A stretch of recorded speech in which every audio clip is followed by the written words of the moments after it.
Hey, I want to begin this year by sharing 4 verses that have fundamentally changed the way that I see everything, particularly the way I see law, civil government, and politics.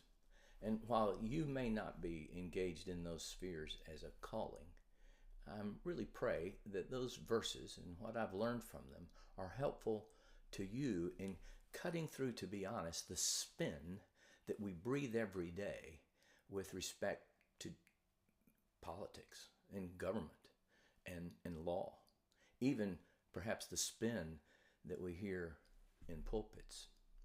And here are the 4 verses. I will not cover them, but I'll tell you what they are and then explain the substance of them very quickly and how it relates to law and government and politics.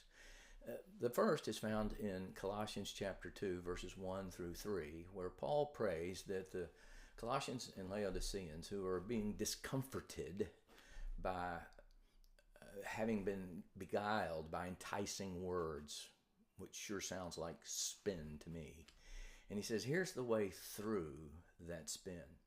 You need to come to an understanding and an acknowledgement of God's mystery of the Father and the Son, in whom are hidden all the treasures of wisdom and knowledge. Then in Ephesians 4:21, we read that it's Paul writing, the truth, is in Jesus. To be honest, I never really appreciated that verse, assuming I read it, and I'm sure I did, because I thought of truth as propositional statements. That Jesus, for instance, before Pilate, bear witness to the truth. But truth in a person? And then we read in Colossians chapter 1 that he says that Jesus is before all things, and in him all things consist, they hold together. But he's also the beginning of the church, the firstborn of the dead. So whether we're speaking about the original creation or the new creation, Jesus is fundamental to our understanding of that. And it says why? That he might have preeminence in all things. And then in 1 Corinthians chapter 3, I believe it's verse 15, Paul says that no foundation can be laid other than that which is laid in Christ Jesus. So here are the questions I begin to ask and to encourage you to think through.